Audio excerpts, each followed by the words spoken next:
Kalau gua bisa balik ya ke usia gua yang 17 tahun. Ini adalah beberapa nasihat yang gua akan kasih tahu ke Timothy umur 17 tahun. Kemarin malam itu gua sempat kepikiran untuk bikin video ini, jadi hari ini gue bikinin. Jadi video ini adalah kumpulan mungkin ya bisa dibilang kesalahan dan pelajaran-pelajaran yang gua alami selama gue 24 tahun hidup. 10 tahun berkarya di bidang usaha digital, jadi pengusaha, jadi seorang investor juga. Dan ini yang bisa gue kasih. Ya mungkin teman-teman di sini banyak yang lebih tua dari gue, tapi gue yakin setiap dari kalian yang nonton video ini pasti bisa mendapatkan sesuatu dari akhir video ini. Gue akan bilang ya ke Timothy yang 17 tahun bahwa tenang, lu nggak perlu tahu semua jawabannya. Maksudnya apa? Gue waktu 17 tahun, 18 tahun, bahkan mungkin masih tahun lalu, ya, gue selalu banyak bertanya-tanya tentang apa yang gue sedang kerjakan. Apakah yang gue kerjakan itu benar, dan apakah yang gue kerjakan itu sesuatu yang gue cintai. Tapi jawabannya adalah, gue nggak perlu buru-buru untuk tahu semua jawabannya. Gue tuh orang yang gerasak gerusuk, ya. Gue cepet orangnya. Gue akan kasih tahu bahwa tenang, ya, lu yang masih bocah nih, lu masih kecil nih, lu nggak perlu tahu semuanya. Kadang dulu gue mikir apakah gue itu adalah seorang investor yang paling jago. Tapi gue ngerasa waktu itu seumur gue kayaknya Warren Buffett itu udah lebih muda mulai dari gue waktu dia invest Coca-Cola. Kayaknya gue adalah seorang investor yang nggak sejago Warren Buffett. Dan kalau kita ngomongin soal media, ya gue mungkin nggak seperti orang-orang jago banget yang udah bikin campaign yang Coca-Cola atau yang lain, atau di bidang-bidang yang lain gitu. Tapi waktu yang akan berikan nanti jawabannya semua. Jadi lu nggak perlu harus langsung tahu gitu, fokusnya di industri apa, lu jagonya di mana. Kadang nanti lu akan ketemu yang namanya dua dunia. Contohnya, gue adalah seorang investor yang handal, tapi nggak semua investor itu bahkan bisa ngomong di depan kamera seperti ini, seperti gue. Jadi itu adalah dua dunia yang gue gabungin, ya. Satu dari dunia investasi, satu dari dunia media. Nah, orang yang bisa gabungin dua dunia ini, gue kasih contoh lagi. Elon Musk adalah seorang engineer yang handal. Dia bisa bikin perusahaan seperti SpaceX, dia ngerti teknisnya dari Tesla, humanoid robot, Neuralink-nya dia ngerti. Dia engineer yang hebat. Tapi dia adalah seorang salesman yang lebih hebat lagi sebenarnya. Jadi kalau Elon Musk kalian suruh gue nih analisa, dia itu bukan fully engineer. Dia mungkin engineer-nya 30%, 70%-nya adalah sales. Atau misalnya Jeff Bezos, dia adalah dua, dia adalah orang sistem, dan dia juga adalah sebuah engineer. Jadi banyak orang-orang terkaya di dunia itu yang berhasil menggabungi yang gue sebutnya dua dunia ini. Kadang ada yang bahkan tiga. Lu fokus di satu aja, gue bilang lu bisa jadi yang terhebat. Lu bisa jadi orang yang sukses, lu bisa jadi orang yang kaya. Tapi jawabannya lu harus lihat apa yang kira-kira lu jago, apa yang sebenarnya orang lain bilang lu jago. Bukan dari diri lu sendiri, tapi dari orang lain. Jadi jawabannya adalah waktu, gak usah buru-buru. Misalnya lu lagi mencari, ya kan, masih bingung, lu kadang masih ngerasa apakah ini hal yang harus gua kerjain. Tenang ya, gua kasih tau lu tenang, gak usah buru-buru. Gue pas masih umur 17 tahun ya, gue mikir bahwa uang itu adalah segalanya. Jadi apa-apa tuh uang, uang, dan uang. Tapi gue pengen kasih tahu ke kalian semua yang masih mulai ya. Gue paham kalian nonton gue ini, kalian pengen sukses. Tapi kalian harus paham, uang tuh bukan sebuah tujuan akhir. Tapi uang tuh adalah sebuah alat. Percuma ya, uang itu gak bisa untuk terlalu banyak hal juga sebenarnya. Kalau lu mau ngomong gue di posisi gue sekarang, sama kita ngomong konglomerat, yang mungkin disebut misalnya 9 naga, itu secara kehidupan itu tidak banyak yang berbeda. Tapi mereka itu bisa tolong jauh lebih banyak orang dibanding gua. Kalian paham dengan apa? Buka lapangan pekerjaan. Perusahaan-perusahaan mereka tuh perusahaan yang mengemploy ribuan bahkan ratusan ribu karyawan. Kalau secara lifestyle mungkin gua rasa nggak terlalu berbeda. Ya, gua bisa beli mobil yang mereka beli, gua bisa punya tempat tinggal yang mereka punya, gua bisa punya semua yang mereka punya. Kalau kita ngomongin secara egois diri sendiri. Tapi kalau untuk ke masyarakat, mereka jauh lebih banyak mengerjakannya dibanding gua. Jadi itu, uang itu bukan cuma sekedar untuk diri sendiri. Kalau gua uang untuk diri sendiri, gua matiin kamera ini sekarang dan sudah selesai. Gua pengen bilang ke gua yang dulu bahwa uang itu adalah sebuah alat ya, bukan tujuan akhir. Lu mau pakai uangnya untuk apa? Jangan cuma uang ya, harta yang lu taruh di bank. Gua tuh selalu mikir dulu, harga diri misalnya gua pribadi itu dari rekening bank yang gua punya. Ketika gua punya 10 miliar pertama, gua senang. 100 miliar pertama, gua lebih senang lagi. 1 triliun, gua ngerasa kayak gua achieve something. Tapi setelah lewat ke jenjang-jenjang berikutnya, gue baru sadar di situ bahwa uang itu bukan cuma sekedar tujuan akhir, ya, tapi alat untuk lu jadi bermanfaat untuk orang lain. Gue akan bilang ke Timothy yang dulu bahwa hidup itu tidak adil. Dulu tuh gue suka tanya kenapa. Kadang misalnya, yang namanya hidup, selalu ada sial yang datang di hidup lo. Gue selalu tanya, kenapa hal ini diizinkan ada di hidup gue? Tapi lama-lama gue, seiring pengalaman gue, ya, diterpa badai, macam-macam lah yang gue udah alami di hidup gue. Kalian yang lihat gue di kamera ini, kesannya nggak pernah ada masalah, sukses-sukses. Enggak, gue itu lebih banyak gagalnya dibanding suksesnya. Ya, gue lebih banyak kesandung, ya, jatuh, kena musibah dibanding yang kalian lihat nih sukses seperti sekarang. Jadi jawabannya adalah hidup itu memang tidak adil, karena lu harus telan nih. Buat Timothy yang 17 tahun, lu telan bahwa hidup itu tidak adil. Kadang lu ditampar dari tempat yang lu nggak tahu, tapi lu harus jadiin itu semua itu jadi bahan pelajaran. Apa yang lu bisa kontrol, lu fokus di situ. Ini penyakit nih dulu gua. Jangan jadi Superman. Gua tuh dulu mikir gua adalah seorang Superman.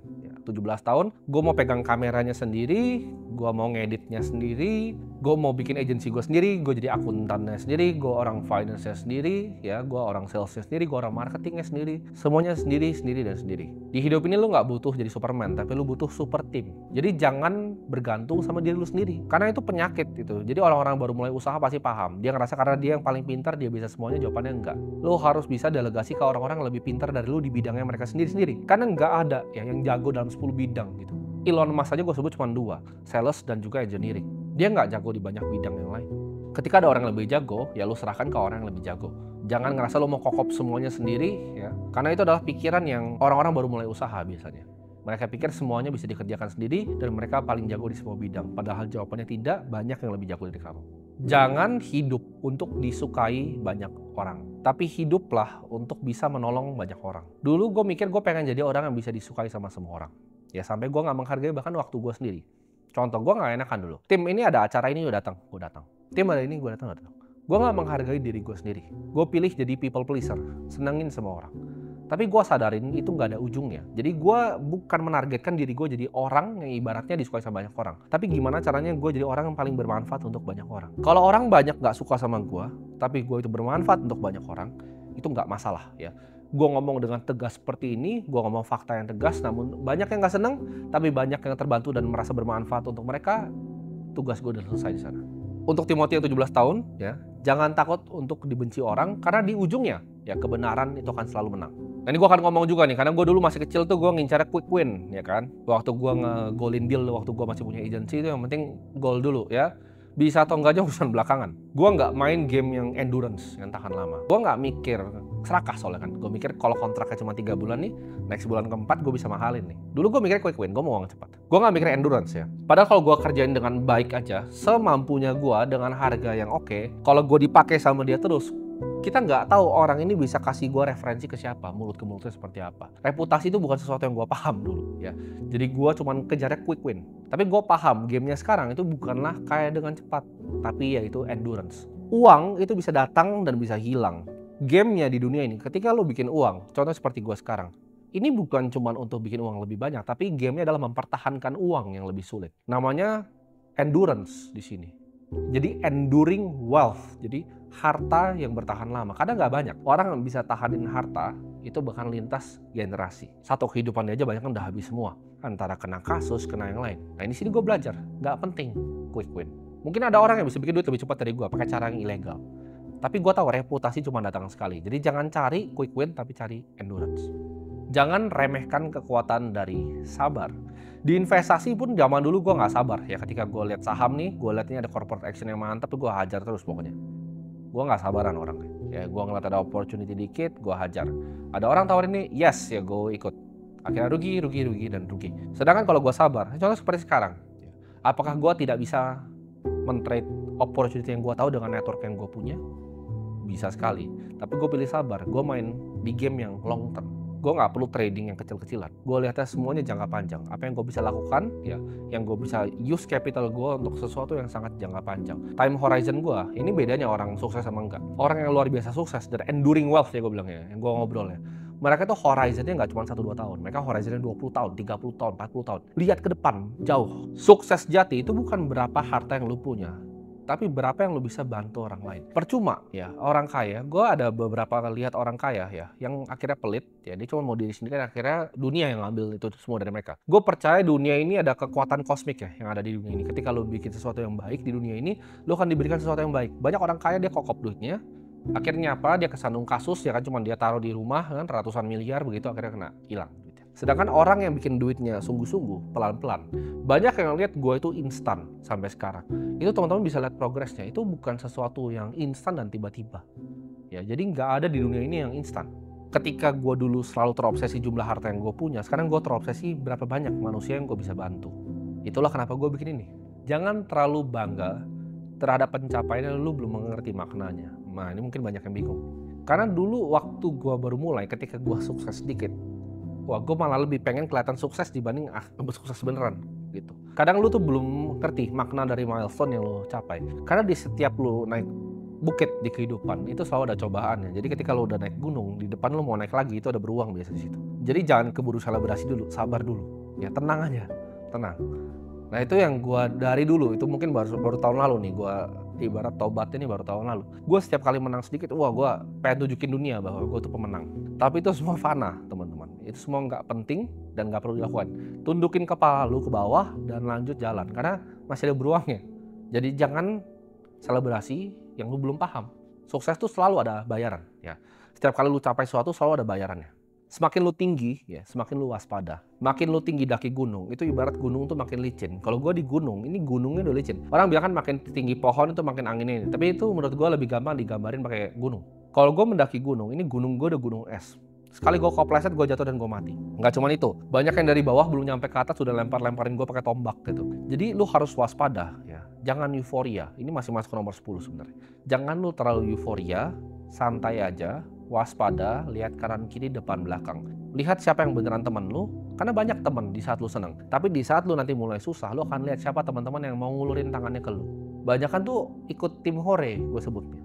Bahkan circle terdekat lu tuh tim hore. Nanti akan ada satu, ada dua yang beneran bantu lu di saat lu kesulitan. Mereka ngulurin tangannya nih, gue bantu. Kalau kita kepleset atau kita kepleset itu berdua. Tapi nggak banyak ya, mungkin cuma 3 orang, 2 orang, atau bahkan cuma keluarga lu, mak, bapak lu mungkin yang masih peduli sama lu. Jadi nggak sebanyak itu orang yang peduli sama lu. Jangan jadi yes man, gue dulu yes man. Semua opportunity gue yesin. Sampai akhirnya gue nggak fokus dengan tujuan gue sendiri ya. Lebih perbanyak untuk Timothy umur 17 tahun kalau nonton ini, perbanyak bilang enggak ya. Datang ke nikahan kalau lu nggak pengen bilanglah enggak. Jangan lu bilang yes.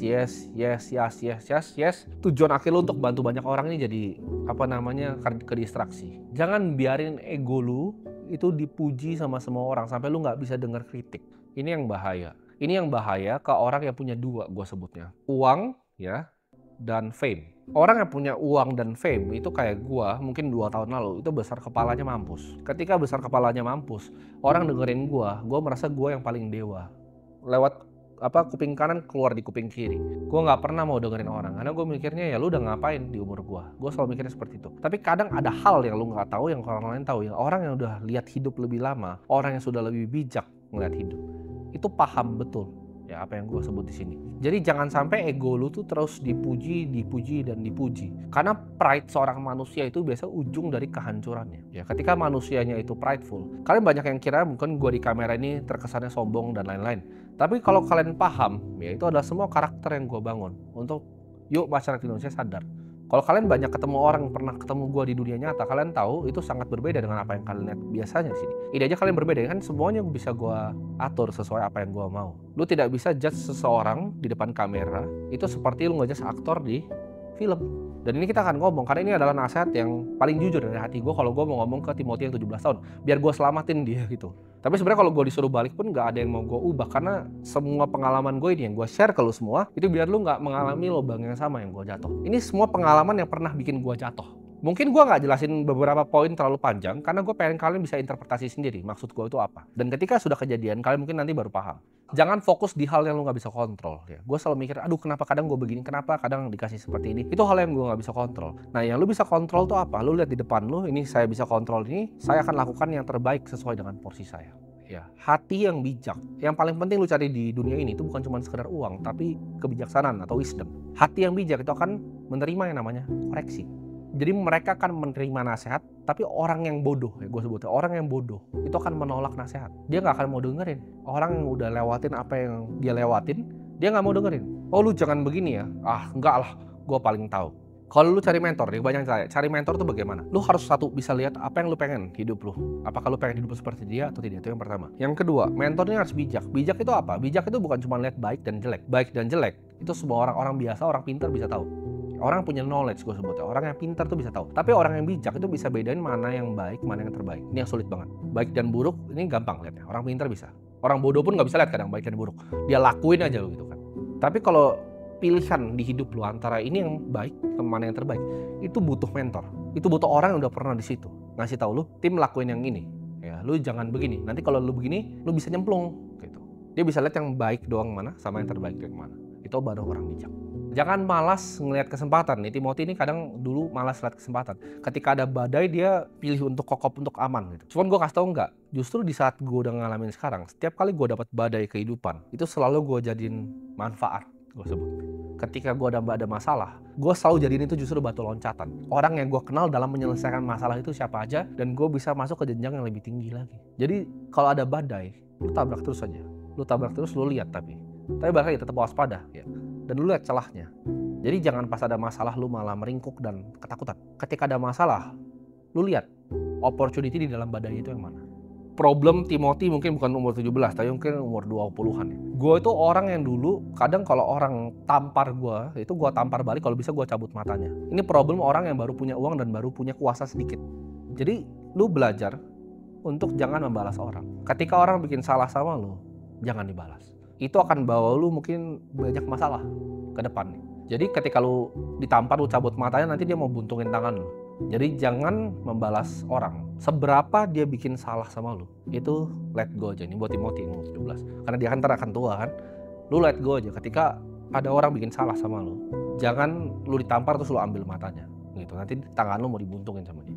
Berilah pengampunan ke orang yang bikin salah sama lo. Itu lo bisa interpretasi sendiri masing-masing, karena gue jelasinnya singkat sengaja biar kalian bisa berdiskusi juga di bawah. Nanti kalau gue ada kesempatan dan waktu, gue balasin maksud realnya itu apa. Tapi itu nasihat yang gue akan kasih kalau gue balik ke umur 17 tahun.